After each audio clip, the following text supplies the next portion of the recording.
Dans sa première épître aux Corinthiens, au chapitre 3 et au verset 16, l'apôtre Paul dira « Ne savez-vous pas que vous êtes le temple de Dieu et que l'Esprit de Dieu habite en vous ?» Ayant déjà abordé plusieurs problèmes concernant l'Église, l'apôtre Paul en vient à interpeller les Corinthiens et à les interpeller sur leur position en Christ, sur leurs privilèges aussi en tant que croyants et sur leurs responsabilités. Et pas moins de 10 fois, il dira à ces Corinthiens du chapitre 3 au chapitre 9, « Ne savez-vous pas ?» Ici, dans notre lecture, il dira, « Mais ne savez-vous pas que vous êtes le temple de Dieu ?» Corinthiens, réalisez-vous qui vous êtes. Réalisez-vous, Corinthiens, que vous n'êtes pas n'importe qui, que vous n'êtes pas n'importe quoi. Vous êtes le temple de Dieu. Vous êtes l'habitation du Dieu vivant. Et le temple n'est plus le temple de Jérusalem, avec le parvis, avec le lieu saint et le lieu très saint. Mais le temple, c'est notre corps, c'est notre âme et c'est notre esprit. Et nous sommes, nous aussi, une habitation de Dieu en esprit. La Bible dit, celui qui s'attache au Seigneur est un seul esprit. Avec lui, ne savez-vous pas, dira l'apôtre. Il y a des choses que nous ne pouvons savoir. Concernant la date de son retour, Jésus dira, nul ne sait ni le jour ni l'heure. Et s'il y a des choses que nous ne pouvons savoir, néanmoins, nous devons connaître, nous devons savoir ce que nous avons reçu de Dieu. Nous devons connaître et nous devons savoir ce que Jésus a fait pour nous et ce qu'il a fait de nous. Qu'as-tu que tu n'aies reçu? Cher ami, toi qui m'écoutes, qu'as-tu expérimenté avec Dieu? L'as-tu vraiment rencontré? As-tu fait vraiment une expérience de foi avec Dieu? Es-tu né de nouveau? As-tu goûté à une vraie repentance, à une réelle conversion? Jésus habite-t-il dans ton cœur? Es-tu devenu maintenant le temple du Saint-Esprit? Es-tu né d'en haut? As-tu fait la paix avec Dieu par la foi en Jésus? As-tu été par la foi lavé dans ton cœur, dans ton âme, par le précieux sang de Jésus? As-tu reçu le pardon de tes péchés? Es-tu devenu une nouvelle création, une nouvelle créature? Jésus vit-il en toi par son esprit? Si Jésus vit en toi par son esprit, réalises-tu maintenant ce privilège? Réalises-tu maintenant que tu n'es pas n'importe qui, que tu n'es pas n'importe quoi? Réalises-tu la grâce que Dieu t'a fait et que Dieu t'a fait dans le Christ? En Christ, nous dit la Bible, Dieu nous a bénis. Et en Christ, Dieu nous a bénis de toutes sortes de bénédictions spirituelles dans les lieux célestes. En Christ, non seulement Dieu nous a bénis, mais Dieu nous a élus. Et il nous a élus avant la fondation du monde, pour que nous soyons saints et irrépréhensibles devant lui. Et par la grâce de Dieu, au temps marqué, le Seigneur a su nous appeler en Christ. Non seulement qu'en Christ, Dieu nous a bénis, non seulement qu'en Christ, Dieu nous a élus avant la fondation du monde, mais en Christ, Dieu nous a prédestinés dans son amour à être ses enfants d'adoption par Jésus-Christ. Nous avons aussi par le Christ la rédemption par son sang, le pardon des péchés en Christ. Nous sommes aussi devenus héritiers. Et héritiers de Dieu par la foi. Et Dieu nous a marqués. Dieu nous a scellés du Saint-Esprit, le Ruach Kodesh de la promesse, le consolateur qui demeurera éternellement avec nous. Alléluia! Ne savez-vous pas que vous êtes le temple de Dieu? Et le temple, c'est aussi l'Église. Et nous avons tous été baptisés dans un seul esprit pour former un seul corps. Tous les membres du corps sont utiles. Et les membres qui paraissent être les plus faibles sont nécessaires. Les membres du corps doivent être solidaires et aussi proscrire toute division en son sein. Et l'apôtre Paul dira, si quelqu'un détruit le temple de Dieu, Dieu le détruira. Alfred Kuhn, dans sa traduction du Nouveau Testament, dira, si quelqu'un dégrade son temple, le temple de Dieu en causant des divisions dans l'Église, Dieu le détruira. Comment le temple de Dieu peut-il être détruit ? Le temple de Dieu peut être détruit par des attitudes charnelles et non spirituelles. Le temple de Dieu peut être détruit par des clans rivaux, par des divisions, par des sectes, mais aussi par l'orgueil, par des rivalités, par l'esprit de dispute. Le temple de Dieu peut être détruit aussi par le péché et la mondanité. Et l'apôtre dira, ne vous y trompez pas, les mauvaises compagnies corrompent les bonnes mœurs. Le temple de Dieu peut être détruit aussi par des pensées corrompues. Et dans 2 Corinthiens 11.3, l'apôtre dira toutefois de même que le serpent séduisit Ève par sa ruse. Je crains que vos pensées ne se corrompent. Et je crains que vos pensées ne se détournent de la simplicité de l'Évangile. Le temple de Dieu peut être détruit aussi, et il peut être détruit par les fausses doctrines, et les faux docteurs par les enseignants de mensonges. Ne nous référons pas à eux, ne nous référons pas aussi à notre propre sagesse, mais confions-nous dans le Seigneur. Demandons toujours à Dieu la grâce, demandons à Dieu toujours le discernement spirituel, demandons à Dieu la réflexion, l'intelligence, le bon sens dans la prière, et cherchons Dieu dans sa parole. Aspirons aux choses les meilleures, et plus particulièrement à l'amour qui édifie et qui construit le temple de Dieu. Le temple de Dieu est saint, et l'apôtre dira, c'est ce que vous êtes. Vous êtes un temple saint, et un temple saint dans le Seigneur. Cet homme dans la synagogue, possédé par un esprit impur, s'écria, qu'y a-t-il entre nous et toi, Jésus de Nazareth ? Tu es venu pour nous perdre, je sais qui tu es le Saint de Dieu. Hérode, craignant Jean le Baptiste, le connaissant, nous dit la Bible, pour aussi un homme juste et saint, et le diable a un nez.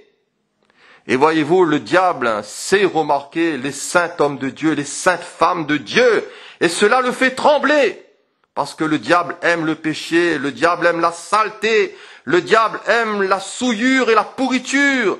Mais si tu vis dans les sphères de Dieu, chrétien, si tu vis dans la sainteté de ton Dieu, alors oui, le diable va te reconnaître, et il va te reconnaître aussi pour quelqu'un de saint. Le temple de Dieu est saint.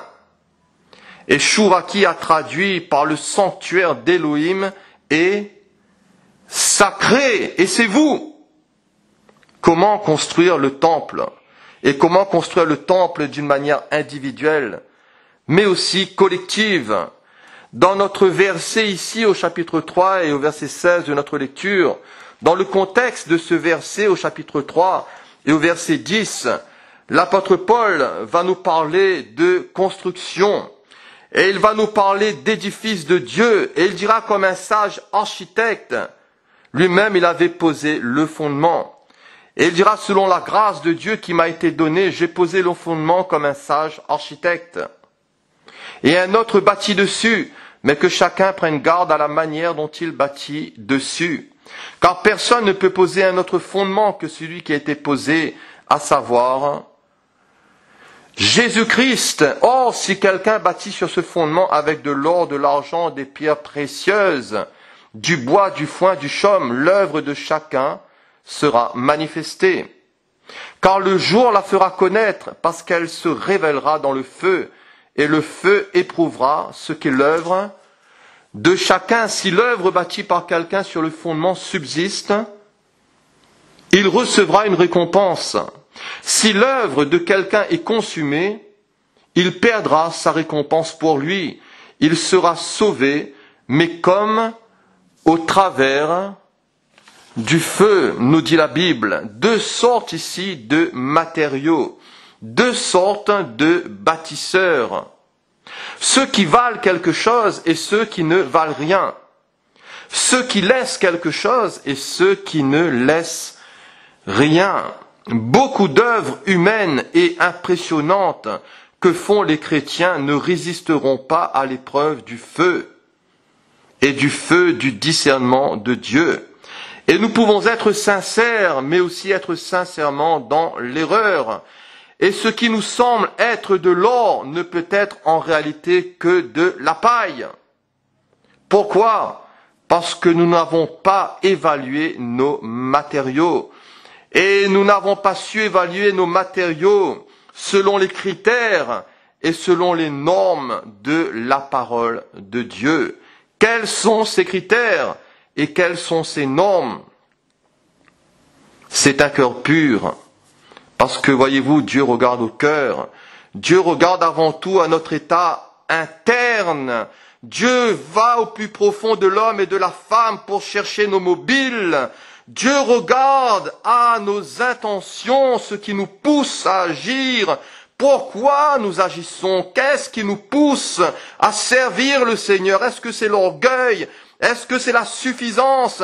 Est-ce que c'est pour avoir un nom? Est-ce que c'est pour se faire connaître? Ou est-ce que c'est par amour pour Jésus? Est-ce que tout cela est fait dans une conduite sainte, à la recherche de la gloire de Dieu, dans la discrétion, dans le désintéressement, dans le dévouement, dans un service humble, caractérisé par l'amour et par l'amour de la vérité, par l'obéissance à Christ? Voilà les matériaux d'or, d'argent et de pierre précieuse. Alléluia, que le Seigneur nous aide. Toujours dans l'optique de cette pensée, ne savez-vous pas, et ne savez-vous pas que l'apôtre dira dans le chapitre 5 et au verset 6, ne savez-vous pas qu'un peu de levain fait lever toute la pâte? Et il dira à ces Corinthiens, mais faites disparaître le vieux levain, afin que vous soyez une pâte nouvelle, puisque vous êtes sans levain. Car Christ, notre Pâque, a été immolé. Célébrons la fête, non avec du vieux levain, non avec un levain de malice et de méchanceté, mais avec les pains sans levain de la pureté et de la vérité. Le contexte ici de ce passage est en rapport avec cet homme qui avait pris la femme de son père. Et la loi interdisait cela, Lévitique chapitre 18 et au verset 8. Et l'apôtre dira dans le chapitre 5 de cette épître aux Corinthiens au verset 1, on entend dire généralement qu'il y a parmi vous de la débauche. Et une débauche telle qu'elle ne se rencontre même pas chez les païens. C'est au point que l'un de vous a la femme de son père et vous êtes enflé d'orgueil. Et vous n'avez pas été plutôt dans l'affliction, afin que celui qui a commis cet acte soit ôté, et il soit ôté du milieu de vous. Pour moi, absent de corps, mais présent d'esprit, j'ai déjà jugé. Comme si j'étais présent, celui qui a commis un tel acte. Au nom du Seigneur Jésus, vous et mon esprit étant assemblés, avec la puissance de notre Seigneur Jésus, qu'un tel homme soit livré à Satan. Qu'un tel homme soit livré à Satan pour la destruction de la chair, afin que l'esprit soit sauvé au jour du Seigneur Jésus. Un cas ici de puterie, puisque Chouraki au verset 9 dira « Ne vous mêlez pas avec les putains, ne vous mêlez pas avec les cupides, avec les voleurs et les idolâtres, non pas d'une manière absolue, car il vous faudrait alors sortir du monde, mais faites bien attention. Corinthiens, peuple de Dieu, croyants, faites bien attention à vos fréquentations. Faites bien attention là où vous mettez les pieds, qui vous fréquentez. Surtout, faites bien attention à tout frère et à toutes sœurs qui se disent être chrétiens, qui se disent frères et sœurs. Et voyez-vous, qui vivent dans le péché, qui demeurent dans le péché, qui boivent l'iniquité comme l'eau et qui demeurent dans cet état sans se repentir, faites bien attention à eux. Et l'apôtre dit de ne même pas manger avec de telles personnes, vivre dans l'adultère. Vivre dans l'adultère avec sa belle-mère dans l'église, Cela semblait normal, cela semblait naturel. Et voyez-vous, sous prétexte de liberté chrétienne, combien de vices sont affichés de nos jours. Sous prétexte de liberté chrétienne, combien de vices sont affichés dans l'Église aujourd'hui. Combien de sœurs dénudées qui ne sont que des occasions de chute pour plusieurs. L'augmentation des péchés sexuels, l'augmentation des pratiques illicites sont légion.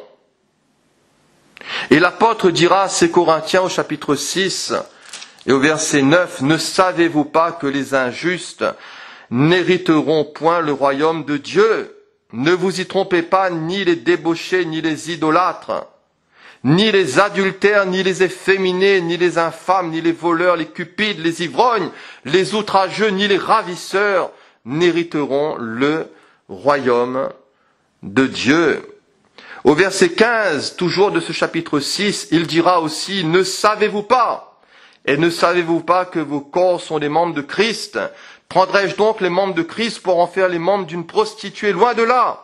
Ne savez-vous pas que celui qui s'attache à la prostituée est un seul corps avec elle? Car est-il dit, les deux deviendront une seule chair ?» Au verset 19, « Ne savez-vous pas que votre corps est le temple du Saint-Esprit qui est en vous, que vous avez reçu de Dieu et que vous ne vous appartenez point à vous-même? Car vous avez été rachetés à un grand prix. Glorifiez donc Dieu dans votre corps et dans votre esprit qui appartiennent à Dieu. » Alléluia. Ainsi, face à ce cas d'inceste à Corinthe, l'Église, au lieu d'exercer la discipline nécessaire, a laissé couler. Et Paul leur dira, « Et vous n'avez pas été dans l'affliction, afin que celui qui a commis un tel acte soit ôté du milieu de vous. » Pour Paul, il avait déjà jugé. Et il dira, « Au nom du Seigneur Jésus, vous et mon esprit étant assemblés, avec la puissance du Seigneur Jésus, qu'un tel homme soit livré à Satan, et qu'il soit livré à Satan pour la destruction de la chair, afin que l'esprit soit sauvé au jour du Seigneur Jésus. » Paul espère que cet homme, une fois livré à Satan, haïra son péché, et il s'en repentira, et qu'au final, il sera sauvé. Corriger ne va pas à l'encontre de l'amour. En réalité, c'est l'inverse. C'est le refus de corriger qui va à l'encontre de l'amour. Et le Seigneur châtie. Et le Seigneur aussi fait châtier celui qu'il aime. Les afflictions ne sont pas toutes les conséquences directes du péché. Souvenons-nous de Job, ce grand serviteur de Dieu. Il était un homme intègre et droit, il craignait Dieu et il se détournait du mal. Et voyez-vous, Dieu a permis à Satan de toucher à sa chair, à la chair de son serviteur. Dieu a permis à Satan de toucher aux os de Job, mais pas à sa vie. Lorsque les disciples ont présumé que l'aveugle-né avait été ainsi puni pour le péché, Jésus leur dira, ce n'est pas que lui ou ses parents aient péché, mais c'est afin que les œuvres de Dieu soient manifestées en lui. C'est parce que les Corinthiens, et c'est parce que certains Corinthiens déshonoraient le repas du Seigneur et y participaient de façon indigne, que l'apôtre Paul leur dira, c'est pour cela qu'il y a parmi vous beaucoup d'infirmes et de malades, et qu'un grand nombre sont morts. 1 Corinthiens 11, verset 30. La faiblesse, la maladie et même la mort peuvent être des conséquences du péché, et du péché qui persiste. Mais cela, voyez-vous, n'est pas toujours le cas. Alléluia. Pour terminer, ne savez-vous pas, dira l'apôtre, ne savez-vous pas qu'un peu de levain fait lever toute la pâte? Faites disparaître le vieux levain de l'ancienne vie, de la malice et de la méchanceté. Faites disparaître le mal au milieu de vous. Oui, ôtez le mal, mais ôtez aussi le mal en vous. Soyez une pâte nouvelle, une pâte pure, puisque vous êtes sans levain. À travers Christ, Dieu nous voit purs. Néanmoins, notre état doit correspondre à notre position. Ce que nous sommes au-dedans doit sortir au dehors. Et si nous avons reçu l'Esprit de Dieu, si nous avons reçu l'Esprit de Jésus, le fruit de l'Esprit doit se manifester dans nos corps, dans nos membres, dans notre bouche, dans nos actions, dans notre parler, dans notre attitude. Ce qui est dedans doit sortir au dehors. Et cela va prouver que nous sommes vraiment des chrétiens. À travers Christ, Dieu nous voit purs. Néanmoins, notre état doit correspondre à notre position. On peut avoir beaucoup de dons. On peut avoir beaucoup de bénédictions. On peut avoir du succès. Et aussi avoir beaucoup de péchés. C'est le cas de l'église de Corinthe. Il ne leur manquait aucun don. Ils ont été enrichis. 1 Corinthiens chapitre 1 versets 6 à 7.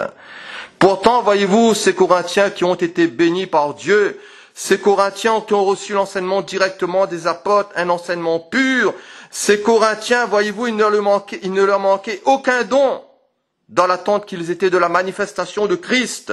Pourtant, ces Corinthiens, voyez-vous, ils se sont enflés. Ils étaient enflés d'orgueil, ils étaient arrogants, ils étaient vantards, et ils étaient aussi immoraux. Les scribes et les pharisiens du temps de Jésus étaient eux aussi satisfaits d'eux-mêmes. Ils étaient imbus d'eux-mêmes, satisfaits de leur propre justice. Ils étaient gonflés d'orgueil, ils aimaient les premières places. Dans les festins, ils aimaient à être salués. Ils aimaient, voyez-vous, à être appelés rabbi, rabbi. Mais Jésus les a qualifiés d'aveugles. Jésus les a qualifiés d'hypocrites. Jésus les a qualifiés de serpents et de race de vipères. Que le Seigneur nous aide. Que le Seigneur nous aide à comprendre son œuvre en nous. Et l'œuvre sanctifiante de la croix. Christ, notre Pâque, a été immolé. Et comme Israël a été libéré de Mitzraïm, c'est-à-dire comme Israël a été libéré de l'Égypte à cause de la Pâque, et s'est séparé complètement de son oppresseur, le croyant est appelé à se séparer totalement de son ancienne vie et de ses habitudes pécheresse. Christ est mort pour nous libérer. Mettons tout notre être à sa disposition. Le corps, l'âme et l'esprit progressons dans une conduite et progressons toujours dans une conduite toujours plus conforme à sa volonté. Alléluia! Que Dieu vous bénisse tous au nom de Jésus. Amen.